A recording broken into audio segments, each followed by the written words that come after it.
Hello.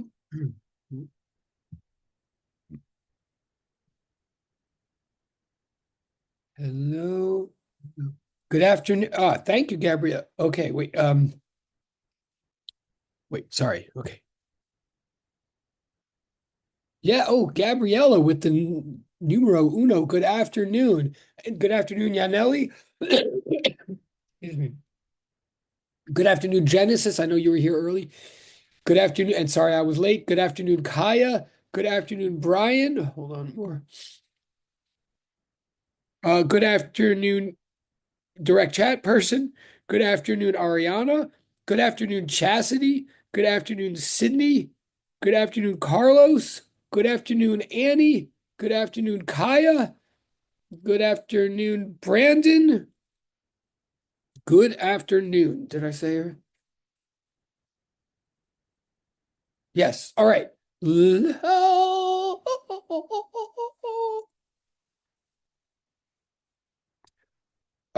Yeah, let's get roll. Oh, will it? Oh, yes, good question. Direct chat. Yes. So we do have class tomorrow at this time on Zoom. Yes, tomorrow is Wednesday at John Jay. And yes, you're right to ask because it is true that well, two quick things about that. So yes, unless you receive a notification from me, like late tonight or something, like we do have class tomorrow. I mean, yes. Uh, Number one, it is true that whenever John Jay declares it to be a different day of the week, that is difficult for all of us, because including me, because all of us also live in worlds other than John Jay. So it's difficult. And sometimes I can't even do that. For example, whatever, I have a medical thing that, and the hospital doesn't necessarily think that tomorrow's Wednesday. So sometimes I cannot even do that. I, I believe that I can tomorrow. Yes, just check occasionally or turn notifications on because if I'm wrong and I can't do tomorrow, I will certainly notify you, but it might be a little bit last minute. But I think we're good for tomorrow. But similarly, I understand that for you it's very difficult. So if you can't make it tomorrow because you have a job or a child or child's or etc. You don't have to like explain or apologize. I totally get it. But just obviously watch the video, the recording of tomorrow, and stay abreast of the.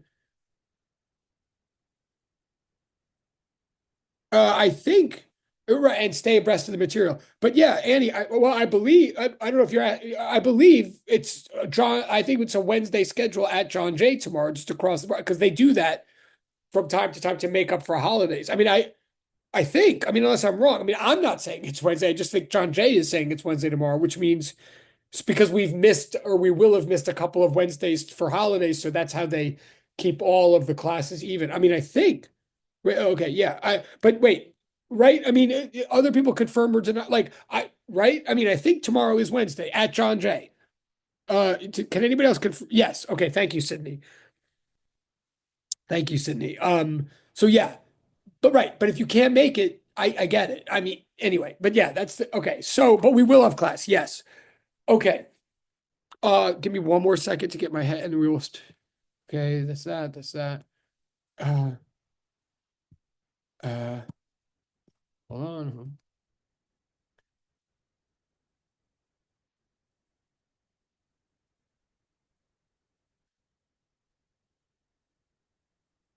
Okay, one second. Sorry.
Sorry. Okay, someone's in the waiting room. Skylar. Okay. Okay. So what we're gonna do now. Hello. What is that? I don't even know what that is. What?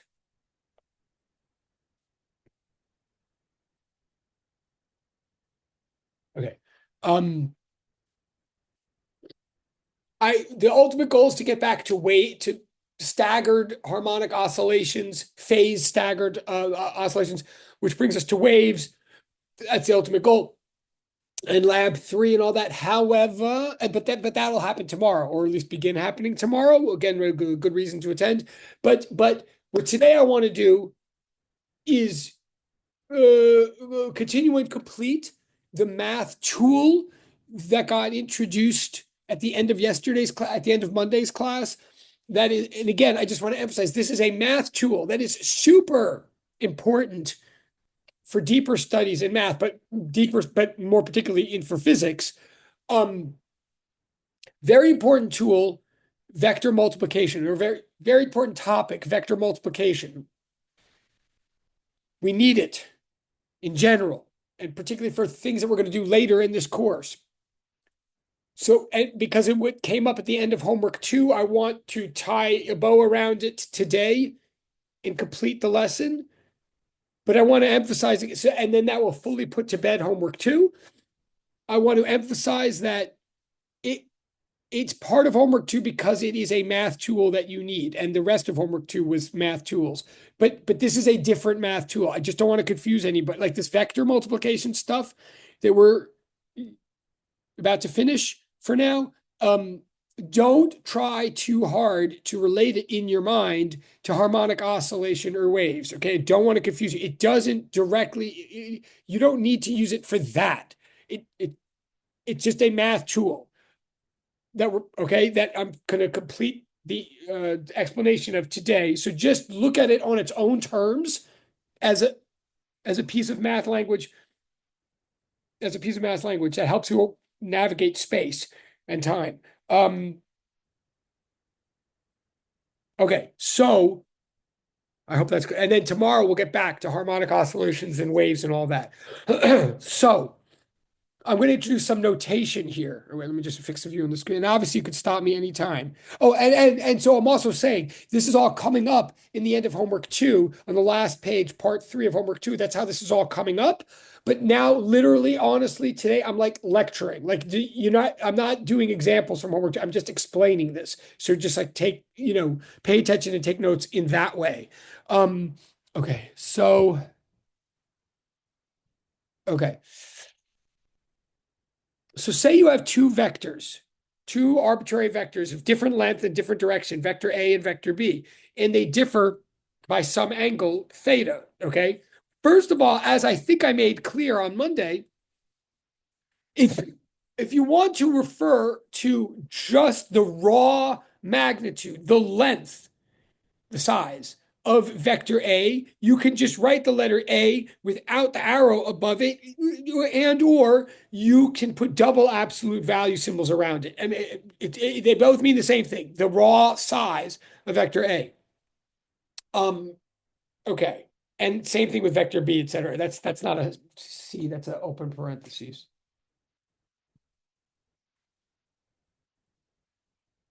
Okay.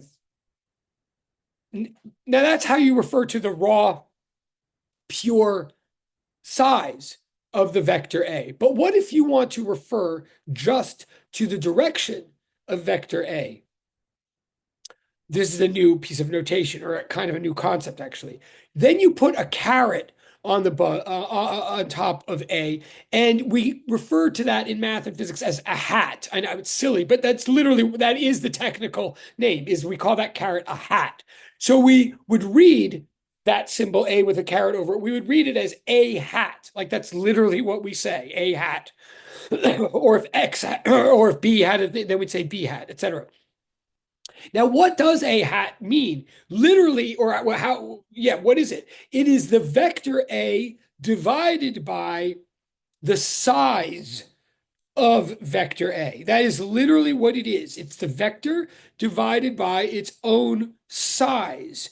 So, for example, if you have if vector A is like 5 miles pointing in the northeast, pointing toward the northeast, right? Then to make a, if that's a vector, 5 miles pointing to the northeast, then a hat would be 5 miles pointing to the northeast divided by 5, which would give you 1 mile pointing to the northeast. And that 1 mile pointing to the northeast is now itself a vector, and it's called a unit vector. It necessarily, and what it does is it indicates the direction of the original vector A, right? But it reduces it down to a size of 1. So it's a way, so it's this little pointer. It's like well, it's exactly what it's a unit vector. It is a vector with identity size, like a vector that if you ever multiplied anything else by its length, like it wouldn't mess up multiplication, because it's like, anything multiplied by 1 is itself. But it's a way of indicating the direction, of isolating and focusing your attention on the direction of a given vector. Okay, so from now on, the unit vector, and it is itself a vector. It's a vector that has direction, but has a size of 1. Okay, so that's called a unit vector. That's called a unit vector. A hat is the unit vector for the vector A. Okay, now what is the purpose of that? Or like so what? Well, for one thing, that means like, so up in the board, I just rewrote it again. I just rewrote it, right? Like a hat is defined to be a vector divided by A. But then if you multiply both sides by, okay, if you multiply both sides by A, what that means, it allows you to look at vectors in a new way now. It means we can from now on say that the vector A, and again, please bear, A is just some arbitrary vector. I'm talking, anything I'm saying now, I'm saying about vectors in general. So a vector A can now be written down, expressed as the size of A times the direction of A. Any vector can be, well, okay, right? That's what that says in white in the middle of the board. So that has two implications. Again, I'm just introducing notation here, but the the language opens up our understanding of the content. Number one, if I now write down vectors A arrow as equal to A times A hat, it means that what we used to do in Physics 203, when we used to always say a vector is a quantity with magnitude and direction, and then talk about the vectors and talk about their magnitudes and talk about their directions. Now it's not just like a loose verbal qualitative thing. It's now a rigorous quantitative thing. Like now from here on in, I can literally express any vector as a simple monomial, as a short product of the two pieces of information, as literally a mathematical combination of its raw magnitude or its pure magnitude with its pure direction. It's like now not just it's a multiplication is part of what I'm saying. So from here on in, the vector A can actually be expressed as a product, as a mathematical item on which I can do math. Like I can now add and subtract and multiply or divide that thing instead of just sort of talking about it loosely. Okay, so that's number one, is from here on in, I can view every vector as literally a quantitative combination of size and direction. To me, that's actually kind of a big thing. Number two, sorry, sorry. Okay, number two, almost more important. It flips our perspective, or it changes my perspective on vectors themselves. What the English says at the bottom in yellow, it says any vector can be regarded as a unit vector scaled up or down by an amount. Like, what am I saying? I'm saying now, go the other way around in your mind. From here on in, whenever I think of a given vector, like 5 miles to the northeast, or by the way, I mean, really any vector, like, so say I'm thinking of the vector 45 miles per hour to the southwest, right? Right, like a velocity vector, right?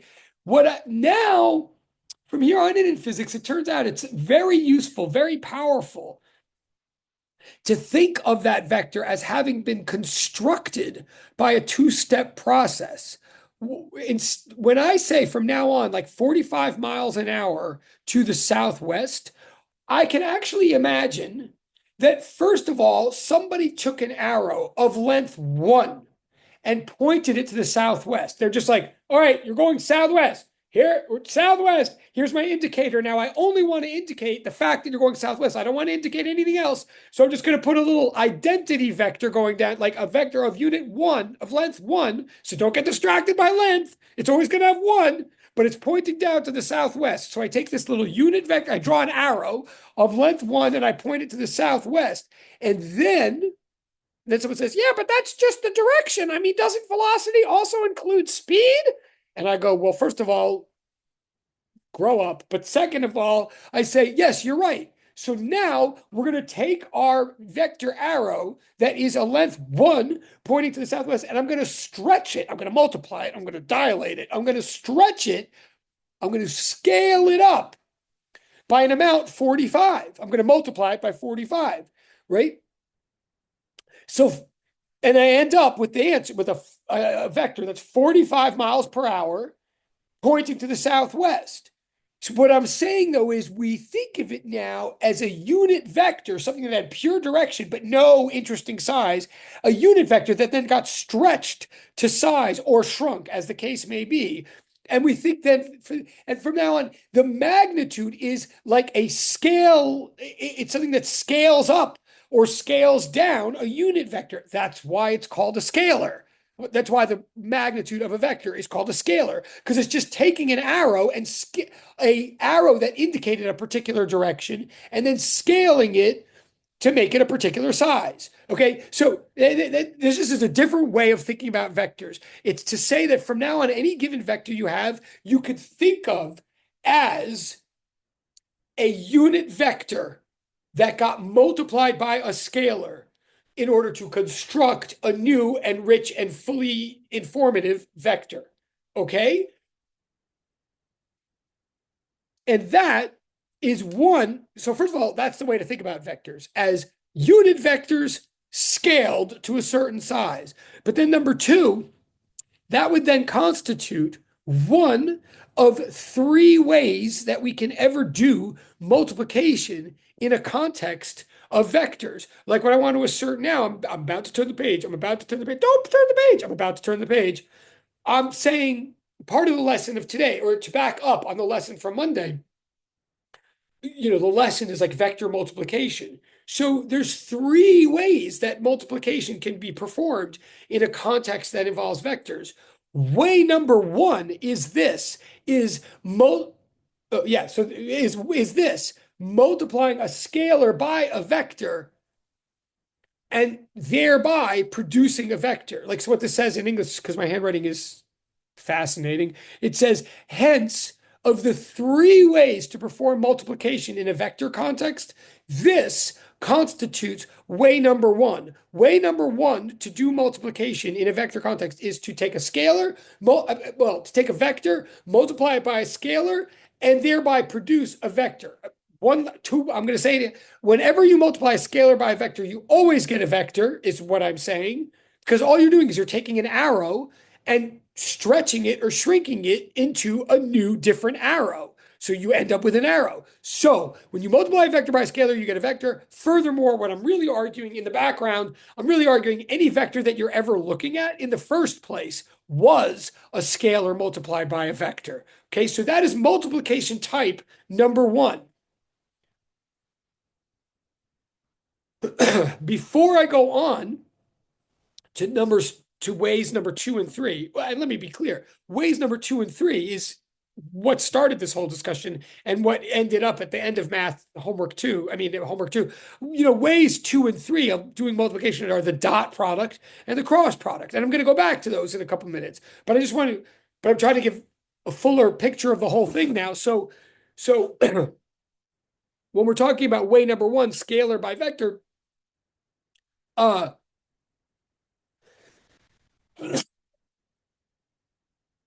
I want to add something to that and say, well, okay, so what it means so far is that any vector you have, vector A, could be viewed as A times A hat. That's like true and important. But then we realize, like, okay, but then B is B times B hat. Like, so you have like vector, like there's this unit vector over here and a different unit vector over there. And each one of them has a useful way of talking. Each one can be captured as each one can be expressed as its pure direction, its pure magnitude and its pure direction.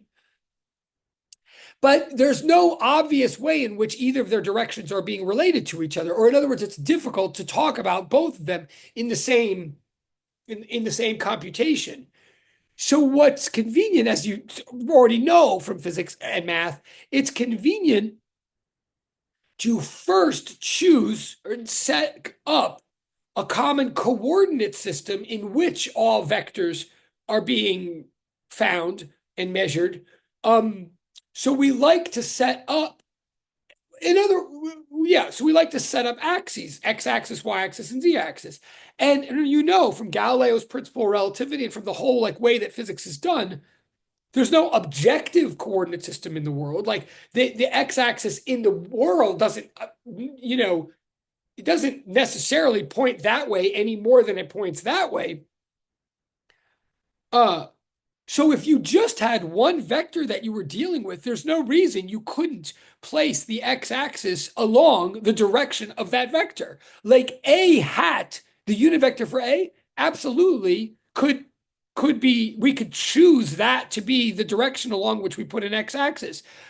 And there'd be no problem with that. But then when you have another vector, vector B, that you're trying to relate to vector A, it's not necessary. You want an axis that now somehow is convenient for both of them. Maybe you are going to relate B to A, or maybe you're going to relate A to B, or maybe you're going to choose an axis that's independent of both of them that each get related to, which is what you tended to do in physics last semester. So if we were to do that, if we were to have an XYZ coordinate system in which we find these arbitrary vectors, right? Then in the XYZ first of all, just common convention is that the XYZ coordinate system can be best visualized with our right hand.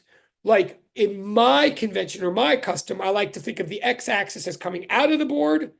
The y-axis is going to the right on the board or on the computer screen, and the z-axis going up. Now, in your mind, you can rotate that whole, that's not objective, right? That's a choice.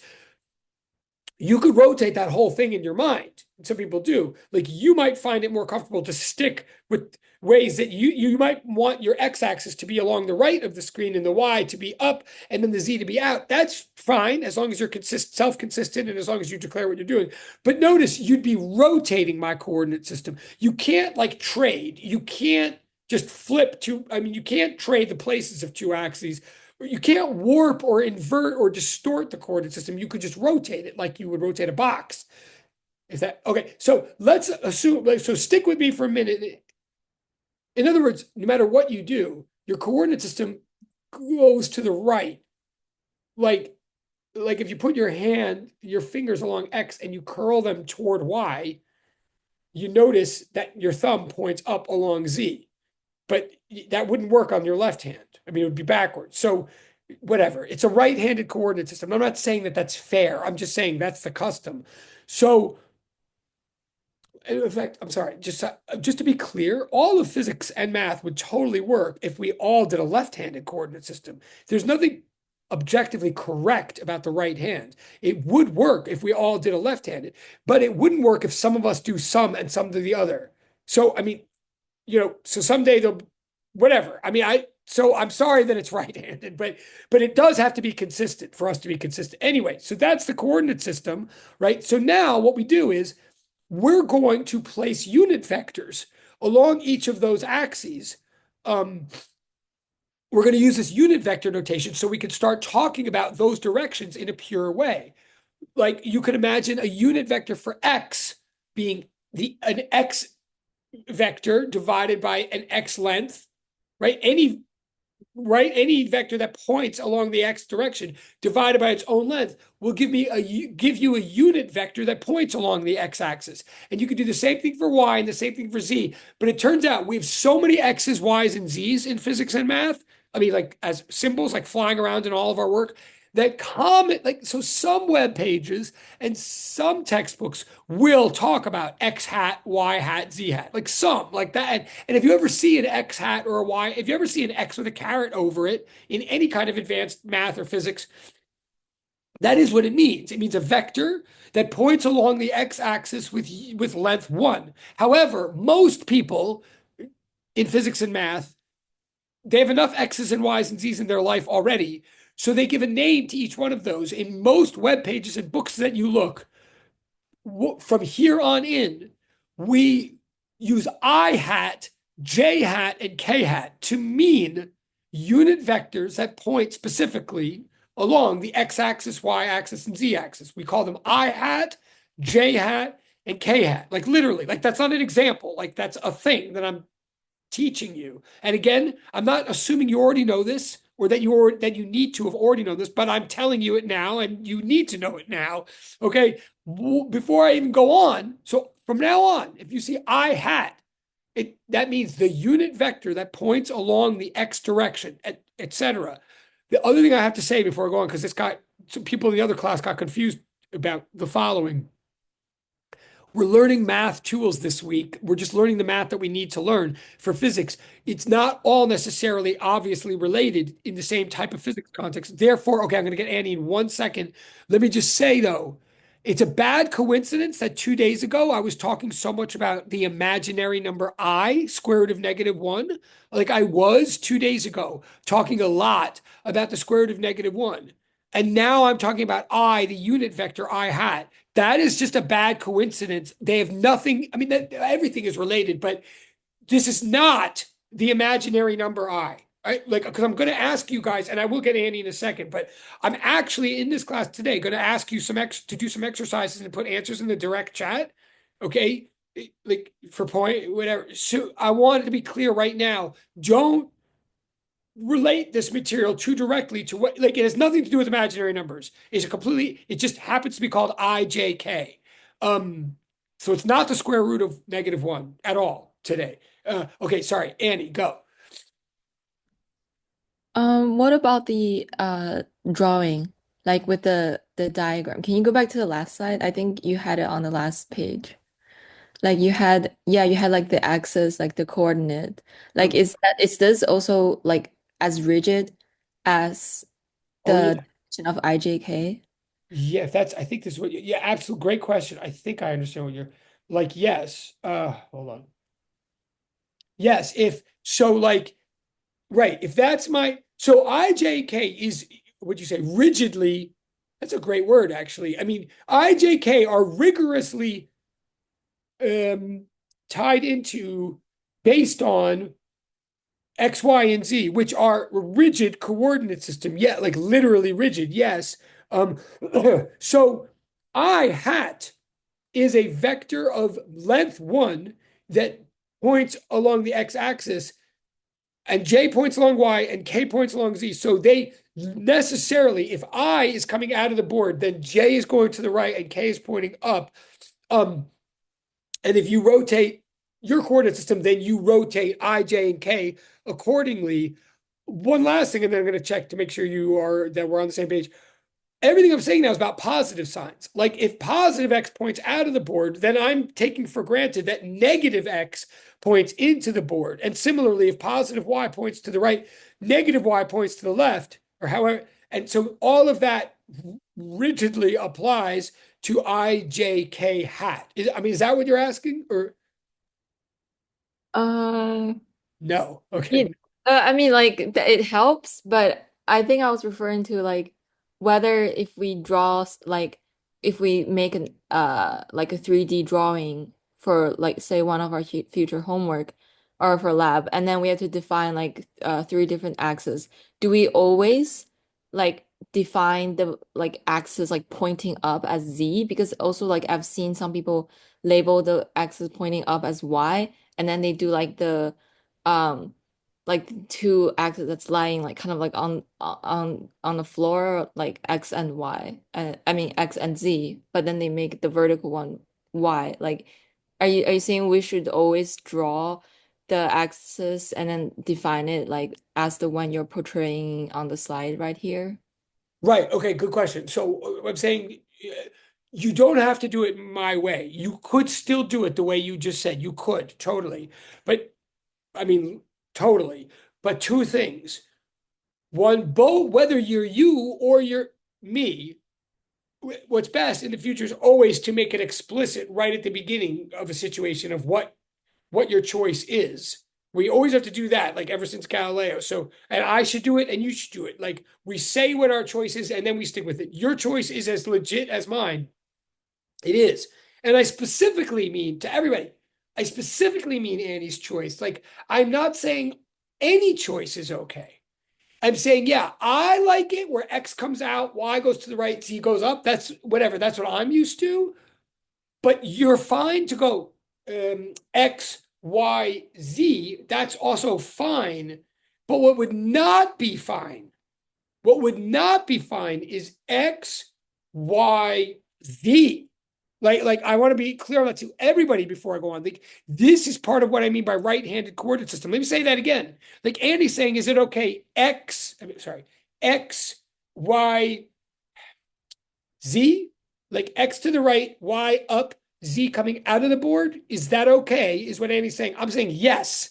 100%, it's exactly as okay as what I'm doing, which is X out, Y to the right, Z up. But it's not an obvious point because what is not okay, like look at my picture, everybody. I mean, like if you look at my picture, what's specific about my picture is like it's rotatable, but it's not invertible. You could not put X going into the board for my picture. If Y is going to the right and Z is going up, I mean, what is going into the board is negative X. And that is not interchangeable. Or put another way, with my picture, I mean, I'll go on in a minute. I'm sure I'm belaboring this for some of you, but with my picture, you could do XYZ like that, like I did it, but you couldn't trade the Y and the Z. You couldn't do XZY. That would be wrong. Like in terms of like physics and math. And same with Annie's. Annie's saying, could I do X, Y, Z? Yes, she could, but she couldn't do Y, X, Z. And if you're like, wait, what? How do I know which? It's the right hand rule is the idea. Like if I put my fingers along X, sorry, well, if I put my fingers along X and curl my fingers to Y, then my thumb points up at Z. Like that. So then you can rotate my hand any way you want, but you can't break my hand, is what we're saying. I mean, so Andy, does that address? Yeah, yeah, thank you. Yeah. Okay. All right. So sidebar of all this. I mean, again, this is just raw math and for good or for bad. But also notice this is the first time, maybe I said this Monday, it's the first time in math or physics for most of us that we like literally are dealing with the third dimension. Like we literally are now finally dealing with space as space, not just as a, which is interesting. And we get more into it because there are things in physics that require all this understanding that require right-hand rule and stuff. I mean, in physical space, there are ideas and laws and patterns and principles that literally you can't like even just analyze or believe in a slice in a play. And one of the big ones of that some of you may remember from high school, like really where all this is going for what it's worth, in case whatever, in case we something happened, where all this is heading is magnetism. Like just as a sidebar, just to as a spoiler alert or whatever, uh, or as a trailer, I should say, like magnetism is one of those phenomena in physical space that literally could not exist on a flat surface, or like not, well, we couldn't understand it on a flat surface. Like it literally requires three dimensions of space to do its thing. And so then we require a mathematical language that analyzes three dimensions to do our thing. I mean, I don't know, that's a little bit of a head trip for me. But anyway, whatever. Okay. But okay. So okay, now back to the diagram I did not explain on this page. Once you have this unit vector language, Then, furthermore, it allows you to be more rigorous about stuff that we were saying in physics 203 or physics 1. Um, in that back in the day, like we would say, in a projectile problem or a velocity problem, we would say things like, well, a vector A could be thought we could like resolve it into two components, a horizontal component and a vertical component or something. And we like if someone shot something with an instantaneous velocity at an angle, we could say, well, it's shot somewhat over at the same time it's being shot somewhat up, and we get the x component and the y component and deal with it. But now I'm saying, okay, yeah, that's all true. But instead of just being sort of English, like roughly talking about it in qualitative terms, we can actually like now rigorously start expressing and capturing this. We could say that if you have some vector A pointing at an angle theta, it consists of the sum of two constituent vectors, a vector that goes horizontally, and then from its tip starts the tail of some vector that goes vertically. Or in other words, a vector that goes along an axis that we've predetermined to be called x, right? Some axis that's going to be just as useful for analyzing the A vector as it might have been for analyzing the B vector, right? Some other coordinate axis called x. And we say that the vector A is the sum of some kind of x vector plus tip to tail plus some kind of y vector. And when we used to say, oh, this component is A cosine theta or whatever, what I'm saying now is, well, A cosine theta is the size of a vector that points along this axis, a vector that has magnitude of A cosine theta, but also has a direction. And what is its direction? Its direction is that it's pointing along the x-axis. So we could capture that with a unit vector called I. And at the end of the day, I could say there's a vector down here that is itself a monomial, a product of a scalar times a vector. Like I could say down here, I could picture a unit vector, a vector of length 1, pointing along the x-axis. I call that unit vector I hat. And then I scale I hat up by an amount, A cosine theta. So I have a vector down here, A cosine theta times I hat.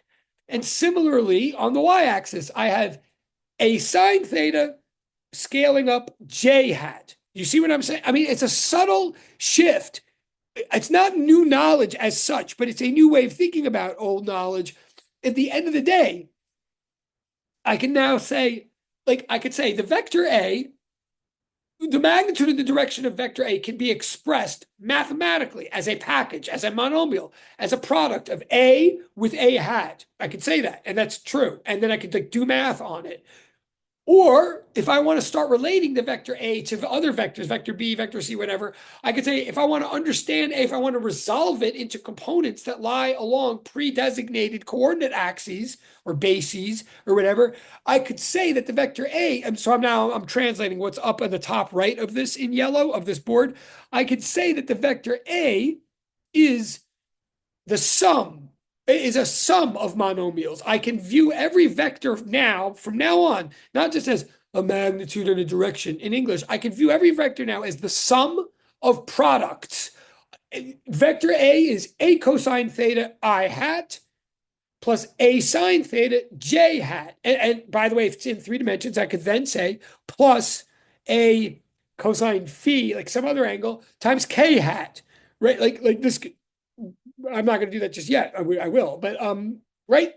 Okay, so if nothing else, I'm now saying from here on in, we can talk about magnitudes and directions of vectors in a mathematically complete and rigorous way, as long as we have unit vectors to with which to do so. Okay, so that's that.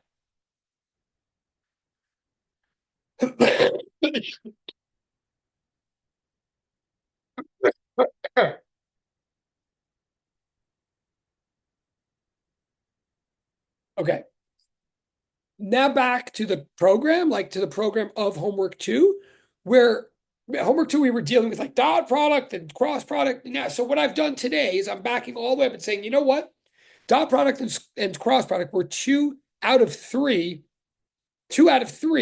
possible ways to perform vector multiplication or to perform multiplication in a vector context. And in the first of the three ways, which we didn't, which we sort of has always been there, but we didn't like really explicate, is scalar by vector. And I'm now saying scalar by vector multiplication always produces a vector. And in fact, it enables us to really think about what vectors really are.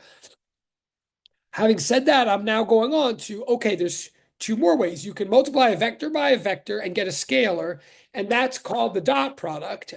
We said that yesterday or Monday, and we said it months ago that whenever you take vector A and you dot it with vector B, you're looking at the extent to which you could treat them both as numbers on a number line. You're looking at the extent to which they both agree in direction, that they're lined up. So you take the length of one, the length of the other, and multiply by the cosine of the angle between them, because cosine measures parallelism, and you end up getting this raw number, AB cosine theta, and then you're done.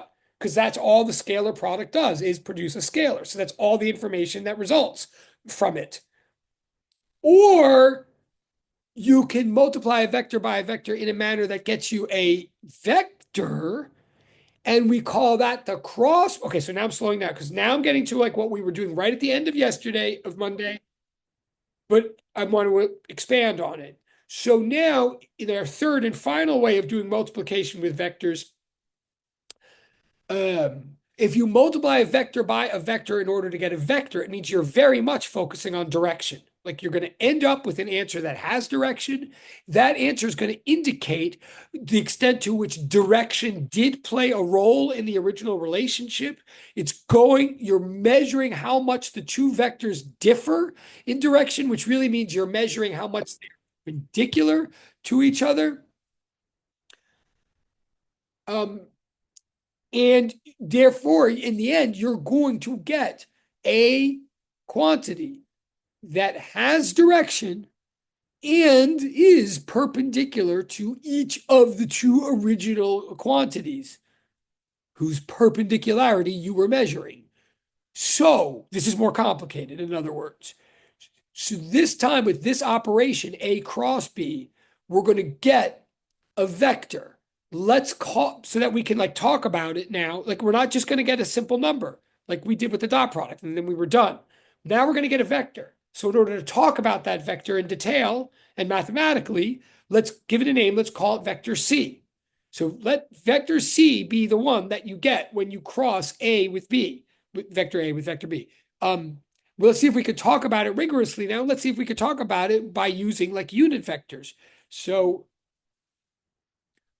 what we said yesterday was if C is the cross product of A and B, and A and B are these two arbitrary vectors that are separated by an angle theta, then the magnitude of C, we said, is the magnitude of A times the magnitude of B times the sine of the angle between them. We said that yesterday. And again, I'm saying, why now sine? Because sine of 0 is 0. Sine of 90 is 1. Sine measures, well, so sine gets bigger as the angle gets bigger, as the acute angle gets bigger, the first quadrant angle gets bigger. So sine grows as we get more and more perpendicular. Sine measures perpendicularity, which is what we want to be measuring here with the cross product. So the magnitude of the vector created by a cross product is magnitude of A times magnitude of B times sine of the angle between them. The question then is, what's the direction of the vector C? And the answer we said yesterday is that the direction of C is given by the right-hand rule. So, which I want to now do more. And the right-hand rule is like bizarrely important and bizarrely bizarre. So I want to slow it down a little. So I know I did this yesterday, Monday, but let me just do it a little bit more slowly and carefully here. And I'm going to ask you to do it with me in a minute.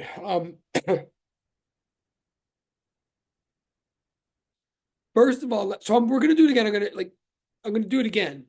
But let me preview it this time by saying, like, you'll know that you really get the right-hand rule once you realize that the right-hand rule, the right-hand rule is meant to give you the direction of the cross product.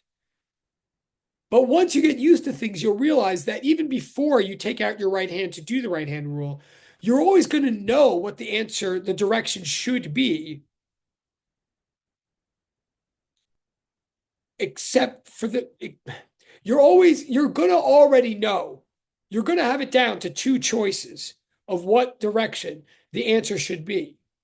You're going to know it's either in or out a particular axis. Let me put it a different way. You're going to know the axis that the answer is going to have to be. What the right hand, you're just going to not know whether it's going out of that axis or into that axis, so to speak. So what the right hand rule is doing for us, when you do it right, you realize it's just making the choice for us as to whether to call one particular direction positive or the opposite of that direction positive. It's just a convention for us all being on the same page with what we're designating to be positive along a certain axis. In other words, the right hand rule guarantees that the answer to a cross product must be a direction perpendicular to both of the original vectors. The cross product measures how perpendicular one vector is to another, and it produces an answer that is perpendicular to both. And there always exists such an answer.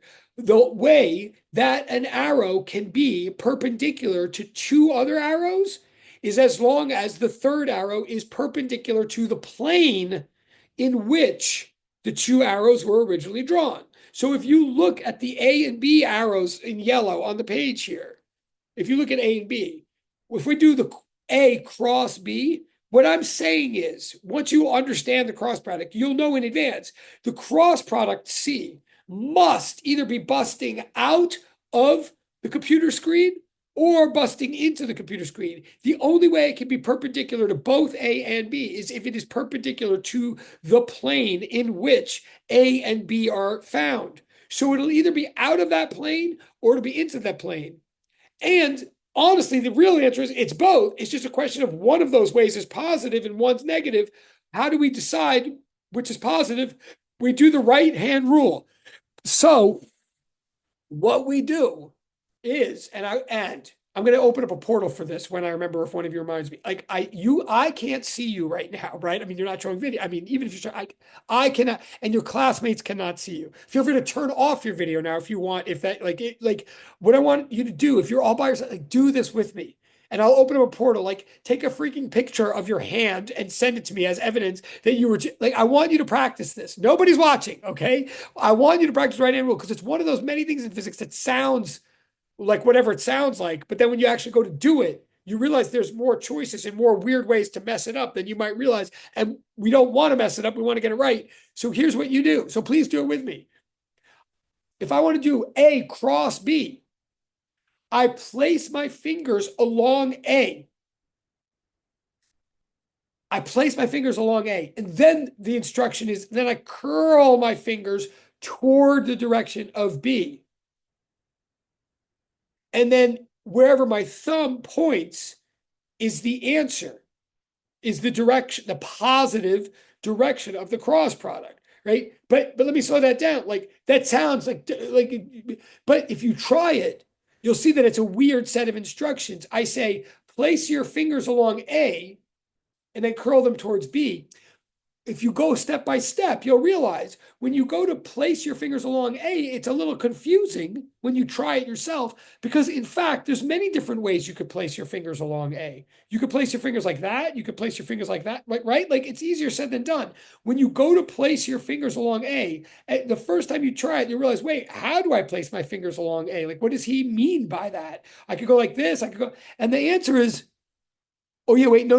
You have to use your right hand. Hold on, wait. I mean, I see, and I'm not trying to be. I mean, look, someday we can have a DEI like meeting about this.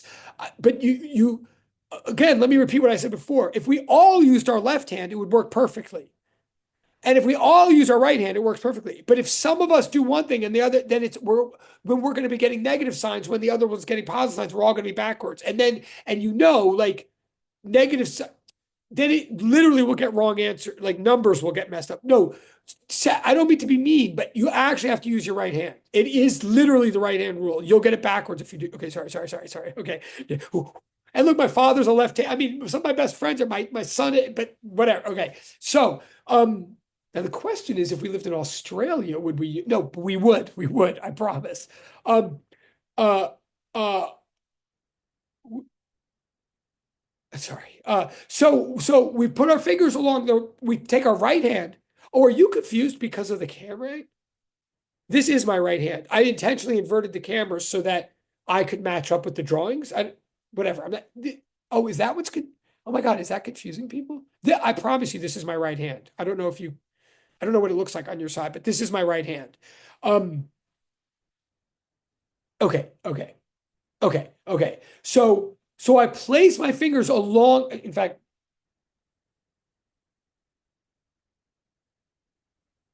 okay, so I place my fingers along vector A. And again, notice I'm saying this to everybody. When I say place my fingers so they point along A, like, yes, I mean my fingertips are at the arrowhead itself, the tip of the arrow, but also like as to whether I'm going like this or going like this or going like this, like that's a good question, right? And the answer is that's what the second instruction is really for. When we say place your fingers along A and then curl your fingers toward B, what we're really trying to say is find the one and only one way to place your fingers along A so that you can curl your fingers toward B without breaking your body. Like this whole thing is just taking advantage of human anatomy to like ensure a consistent three dimensionality. So I'm saying when you go to place your fingers along A, you have all these choices, but pick the choice that makes your palm face toward vector B. That's really the point. So you put your fingers along A so that they can curl toward B in an organic, smooth way. And then you see my thumb is pointing in a third dimension, which it always will. And that way that my thumb is pointing is what we're going to call the positive direction of the answer. So in this case, if you're doing A cross B as on the page, then the answer C points out of the page, which means it points in what I'm calling in my coordinate system the positive X direction, which means if I wanted to say the answer, I would use positive I hat to write my answer down. That's what I'm trying to say.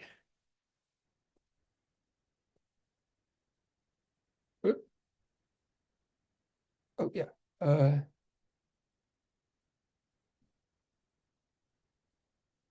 yeah. So look at this. And I really want for we 20 minutes. We have 20 minutes. I really want you to be trying this and following this. I mean, it's just like everything else in physics. It's simple, but that doesn't mean it's easy. And if it is easy, it's easy once you practice it. Like okay, you get my point. So, um, and it's bizarre, but it's like weirdly important. Um, so what I'm saying is if you have these two arbitrary vectors, A and B, separated by an angle theta, then if C is the name for the vector that's produced when we cross A and B, then I can express the vector C ultimately as a magnitude times a direction, right? That's like my new thing.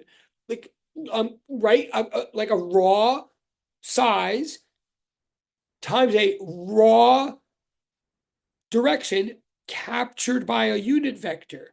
So the answer C is negative AB sine theta I hat, right? That's what it says at the bottom of the page.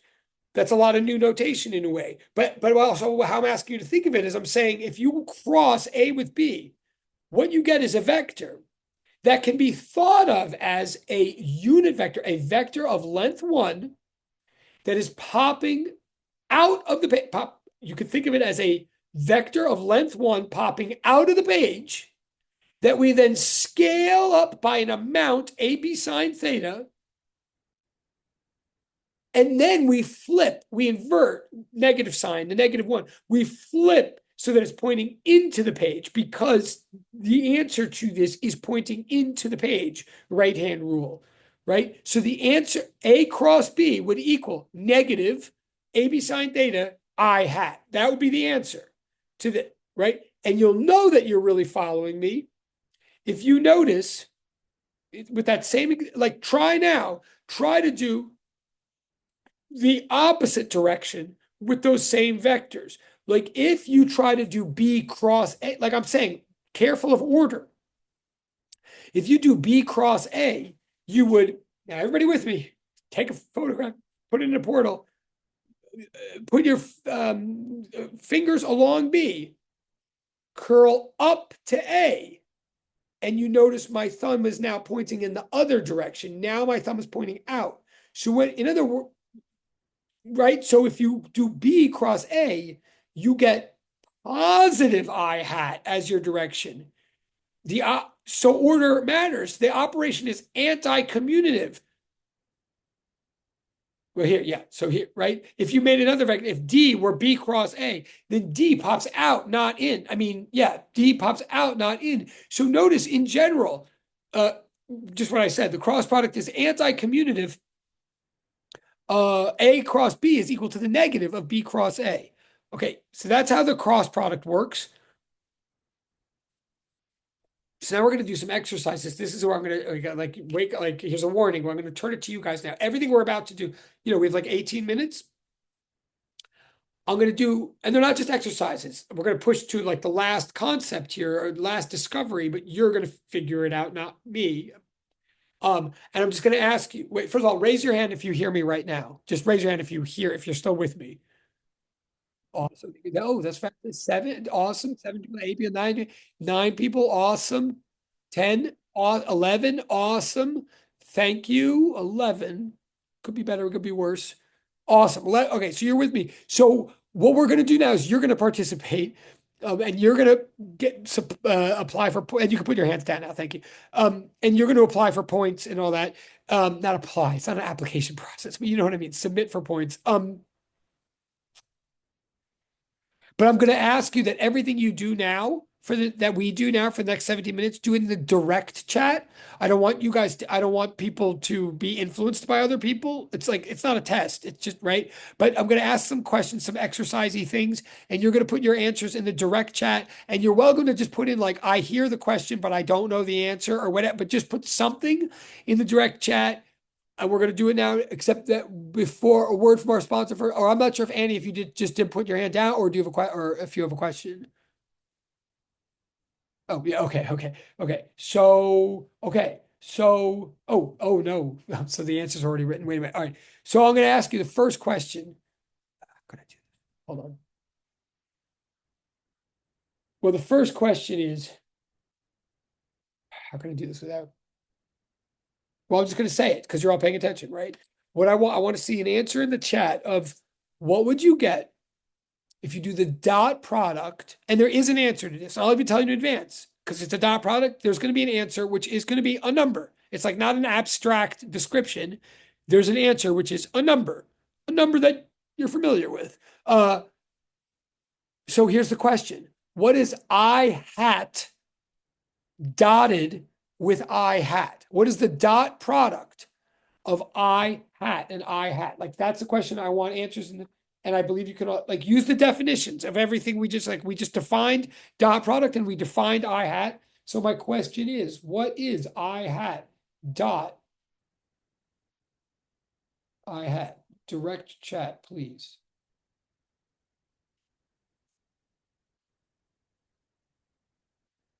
And you can figure it out. Use the definition of like you take a vector and you dotting it with a vector, and I hat is a vector. So I want to know, and I'm not going to go on until I get at least three some kind of responses in the direct chat. The question is, what is I hat dot? What is the dot product of I hat with I hat? That is the question. I see one answer in the chat. And let me say this. I see more, which is great. I'm not going to like type response to each one, but I'll say the first person that I saw in direct chat, when I just said there was one person in direct chat, that person was right, which is impressive. So first of all, kudos to that person. They should definitely apply for points. Second of all, I'm just saying it's not a trick question. It's not like a crazy like a computation question. Now I see a lot of answers. I see a second I mean, you guys don't know if you're first or second, I know, but if you put in an answer very fast. Oh wait, no, I'm not going to say it. So I see a lot of answers. I'm psyched. You hear a question, but you're not sure how to answer. Fine.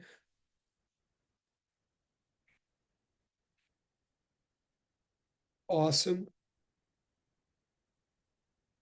Awesome. Awesome. Awesome. Fair enough. Okay. Awesome. So I've gotten a lot of response. Thank you. Some very honest. Again, no matter what you put, you should submit for points. I'm going to read the answers I have so far, if it helps. But again, the question is the one in red right here. What is I hat dot I hat? And it's a warm. Remember, like dot means you take the length of one vector, multiply by the length of the other, multiply by the cosine of the angle between them. You might think I haven't given you the angle here, but I have. I mean, I haven't, but you know it. I'm doing a vector dotted with itself. That's like a big hint right there. I'm asking you to dot a vector with itself. So I think you could figure out what the angle, I'm not being sarcastic. You could figure out what the angle is between a vector and itself. So then all you need to know is the length of the vector. But I'm telling you that it's a unit vector. So I think you see what I'm saying? So I'm going to read out the answers but I do have a lot of answers. So I have in order. I got answer one. I hear your question, but I'm not sure how to answer it. One, period. One squared. One. I hear you, but I don't know. One. I hear the question, but I don't know the answer. I hear the question, not sure how to answer. One. There's certainly a comment. Oh, and then I think there's a question, right, but don't give away the answer if you. But yeah, But if you have a question, you could say the question, Annie. Or Uh, I didn't mean to put a one. It's supposed to be I, but it just capitalized. yeah, okay, no, that's fine. Wait, no, that's totally fine. I'm just looking if. Oh, yeah, no. I actually did know that. Wait, okay, fine. Got you. Okay, noted. But for the record, other there are people that put I that wasn't you, and it's not a crazy thing. But okay, noted. Wait, and then I see A dot A. Clever. I see A dot A equals A squared. Clever. But so here that is a good start. Although here we're talking about I, not just any arbitrary vector A. Yes, okay, good. All right, so I'll cut to the chase because now we have 12 minutes. I think I think the answer is one. I think the answer is one. And here's why on this page. Uh, because if you look at the yellow in the middle, like starting from the middle of the page, the yellow, I hat by definition, like a vector dotted with a vector means length of the first vector times the length of the second vector times the angle between them, right? So I hat dot with I hat means I dot I, well, not even dot. Hold on one second.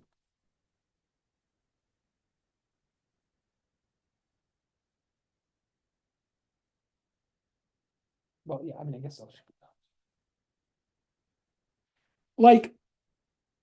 And please remember, again, this is confusing. The i's that I'm drawing on the page here are not the imaginary number I. When I draw an I here, I mean the length of the vector I hat. Just like if I drew an A, that's the length of the vector A, right? So I hat dot I hat is I times the cosine of the angle between them. But what is the length of I? The length of I is definitely one. Is the length of all vectors one? No, but the length of all unit vectors is one. Any unit vector is defined to be a vector with length one. So the length of I is one. The length of I is one again. The cosine of the angle between them, what's the angle between them? The angle is zero because it's the same freaking vector. And I don't mean that as a joke. I mean, like it is fully parallel with itself. It couldn't be more parallel than to be lying along itself. So it's and the cosine of zero is one. Like that's the point of cosine. So it's one times one times one. So the answer is one. And if you're following what I'm saying, you'll realize that. And to the person who just put in the direct chat, someone put in the direct chat, A dot A equals magnitude of A squared. I totally agree with that. Like it is true that any vector dotted with itself will always produce a number that is the square of the length of the vector. Like, and that is a very cool physics. Like, that's very useful in physics. Now I'm just taking it one step further and making it one step more specific and saying, therefore, any unit vector, when dotted with itself, will produce the size of the unit vector squared. And the size of a unit vector is always one. And one squared is always one. So any unit vector dotted with itself always produces one. So I hat dotted with I hat is the same thing as J, produces the same thing as J hat dotted with J hat, which produces the same thing as K hat dotted with K hat, and that is one. Okay, so that is an exercise to practice all of this, but it's also like a theorem, like that's like a general truism on which you can rely from now on. Any unit vector dotted with itself yields the numerical value one. Now I've got another question. We've got 8 minutes. I got another question for you. Slightly harder. No, wait, how can I do this without giving what?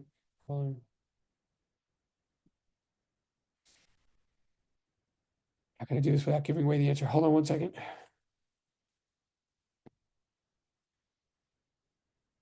My next question is you have 8 minutes. I've got a pair of questions. I want a pair of answers in the direct chat now.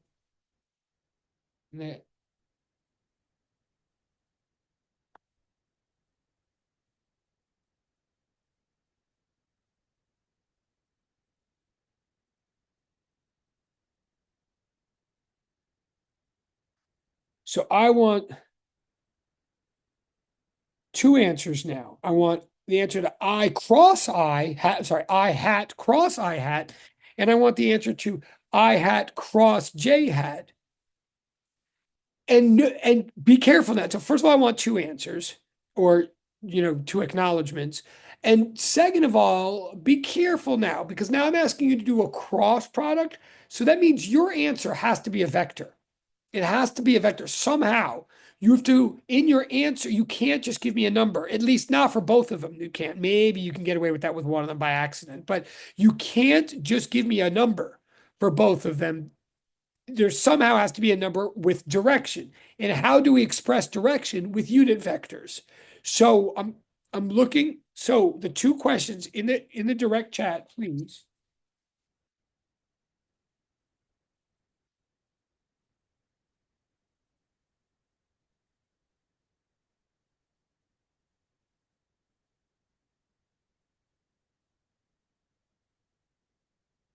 Two answers. I can't even read what I just wrote, but two answers in the direct chat. One for I hat cross I hat, and the other for I hat cross J hat. So TikTok.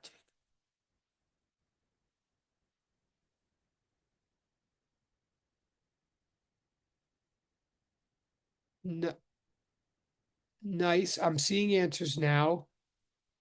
Okay, I'm beginning to see answers. I'm impressed with what I'm seeing.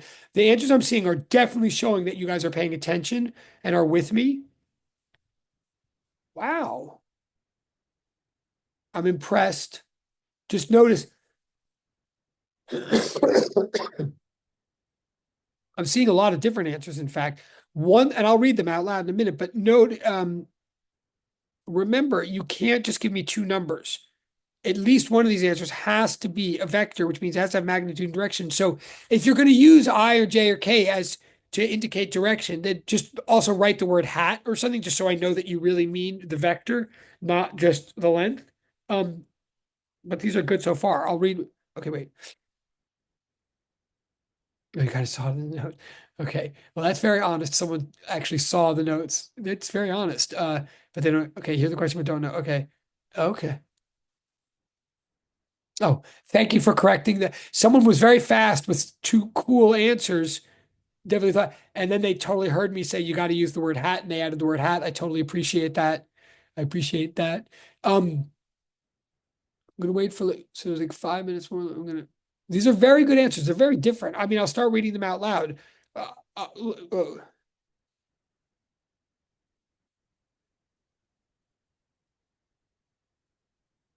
yes, so then someone's doing work in the chat and doing correct work, but then keep doing the work until you get an answer. Like,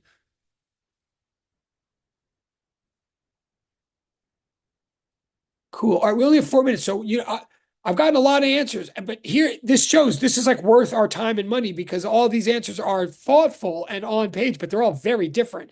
Here are the answers I got so far.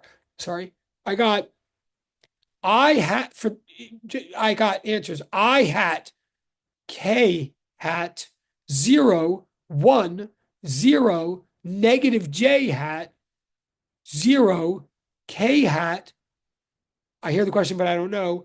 0, negative j hat, I hat, I hat sine 0, which is on the right track, but you still got to, or absolute value, but you got to do more. But yeah, oh, sorry. Okay. And then 1 hat, or maybe that's an I hat, ij hat, 0, k hat, 1 unit in the k hat direction, 1 unit in the k hat direction. That's interesting, which I would read that as k hat. Like that is what k hat is 1 unit. Okay, these are very good. I'll cut to the chase.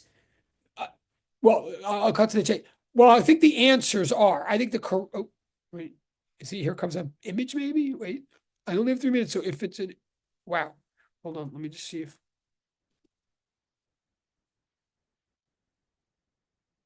Right. So now I just got an image, which I'm not going to show, just come running out of time, but I got for the first one, 0 with no direction. And the next one, positive z axis times the absolute value of x times the absolute value of y. But well, what are those absolute values, or what are those magnitudes? You know, I mean, they're one, right? So all right. So wait. So here's what I think are the answers.